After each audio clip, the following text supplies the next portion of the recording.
Hello दोस्तों, book for you में आपका फिर से स्वागत है। चलिए आगे बढ़ते हैं।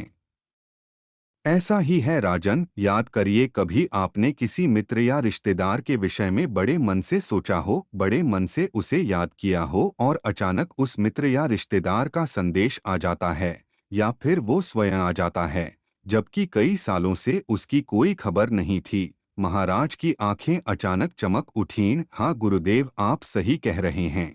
ऐसा तो मेरे साथ कई बार हो चुका है कि मैंने अपने किसी भी मित्र या रिश्तेदार के विषय में सोचा और या तो उसका संदेश आ गया या फिर वो स्वयं आ गया। परंतु गुरुदेव, मैं सोचता तो बहुत लोगों के विषय में हूँ, पर इस तरह की घटना तभी होती है जब मैं किसी के विषय में गहनता से और लगातार कई दिनों तक सोचता रहता हूँ। हर किसी के लिए ऐसा नहीं होता। बिल्कुल सही महाराज, आपने अपने दूसरे प्रश्न का उत्तर तो स्वयं ही दे दिया है। गुरुदेव ने मुस्कुराते हुए कहा, मैंने स्वयं उत्तर दे दिया है। मैं कुछ समझा नहीं गुरुदेव। देखो, हम सभी लोग पूरे दिन में बहुत से लोगों के विषय में सोचते हैं, परंतु जिसके विषय में लगातार और गहनता से कई दिनों तक सोचते हैं, उसी के पास से संदेश मिलता है। इस कारण ये है कि जैसा मैंने बताया, हम सब लोगों के मस्तिष्क एक ही प्रकार की ऊर्जा से जुड़े हुए हैं। तो जब भी हम किसी के विषय में गहनता से और लगातार सोचना शुरू करते हैं,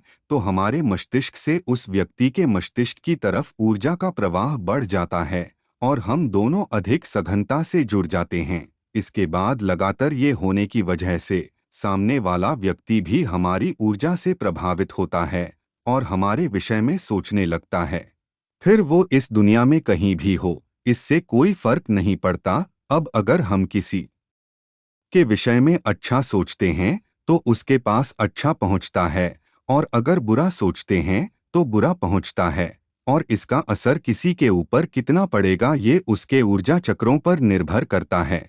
किसी पर असर कम होता है और किसी पर कुछ ज्यादा, पर इतना असर नहीं हो सकता कि किसी का बहुत बड़ा अहित कर दे। अपना बहुत बड़ा अहित तो मनुष्य स्वयं करता है।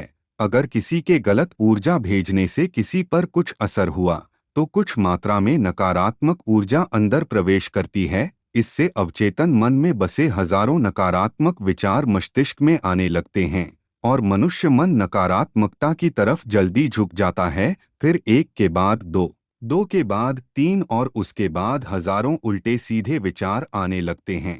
कहीं ऐसा न हो जाए, कहीं वैसा न हो जाए।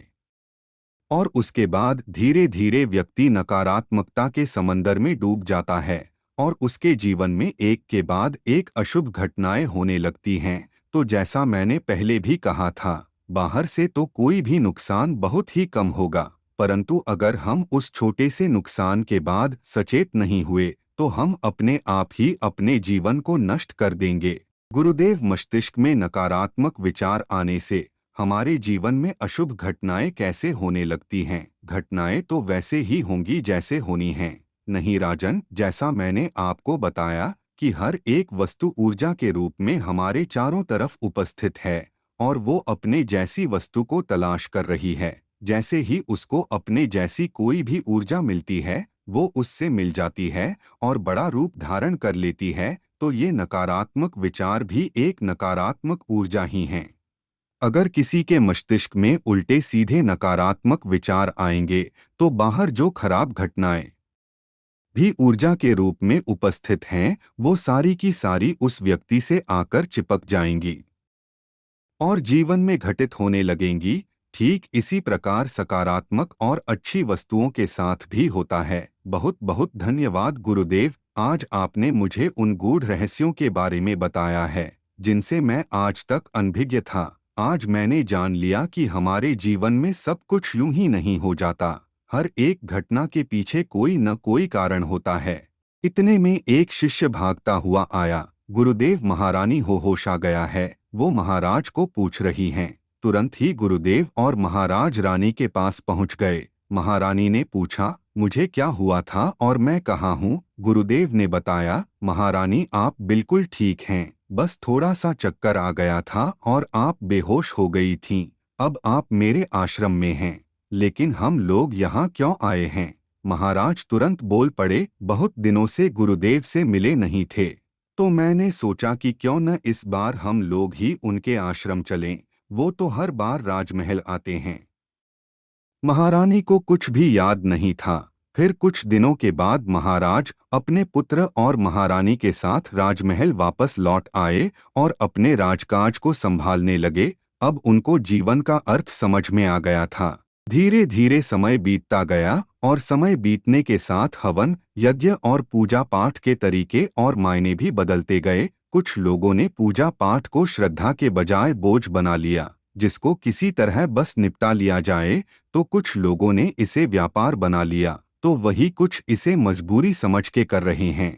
मजबूरी इसलिए कि कहीं भगवान नाराज न हो जाए और कुछ अहित न कर दें।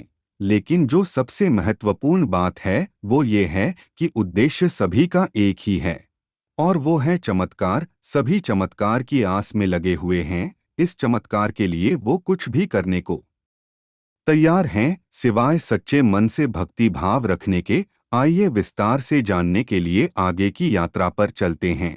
विराज के घर में आज सुबह से ही कौतूहल मचा हुआ है।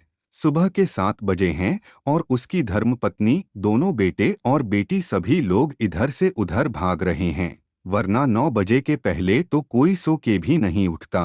फिर आज ऐसा क्या हो गया कि सब सुबह 7 बजे से ही व्यस्त नजर आ रहे हैं। दरअसल विराज एक व्यापारी है, उसका कपड़ों का व्यापार है और काफी समय से धंधा बहुत मंदा चल रहा है। अपने 10 साल के व्यापार के अनुभव से जो कुछ भी संभव था उसने सब किया। जो भी जतन हो सकते थे वो सारे करके देख लिए, लेकिन कोई भी फायदा नहीं हुआ। इसके साथ साथ उसके बच्चों की भी पढ़ाई लिखाई भी बहुत अच्छी नहीं चल रही है।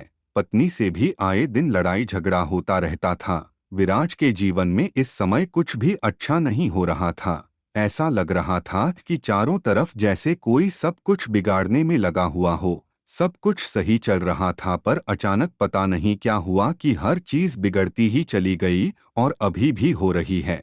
इसी बीच किसी ने बता दिया कि ये सब ऐसे सही नहीं होगा, तुम्हें घर में शुद्धि हवन कराना चाहिए, तभी ये सब सही हो सकता है। ऐसा नहीं है कि धर्म कर्म के बारे में किसी ने उससे पहली बार कहा हो, पहले भी कई लोग कह चुके थे, पर चूंकि विराज इन सब चीजों में बहुत ज्यादा विश्वास नहीं करता है, इसलिए उसने कुछ खास ध्यान नहीं दिया और अपने तरीके से सब कुछ सही करने में लगा रहा। और यही शिक्षा उसने अपने बच्चों को भी दी है। उसकी पत्नी भी पूजा पाठ में कोई विशेष रुचि नहीं लेती है। वैसे तो विराज के घर में एक छोटा सा और सुंदर मंदिर भी है, पर उसमें पूजा पाठ तो शायद ही कभी होती हो। दोस्तों, इस भाग में बस इतना ही। मिलते हैं अगले भाग में। अगर ये कहानी आपको अच्छी लगी हो तो कृपया वीडियो को लाइक करें और चैनल को सब्सक्राइब करें। धन्यवाद।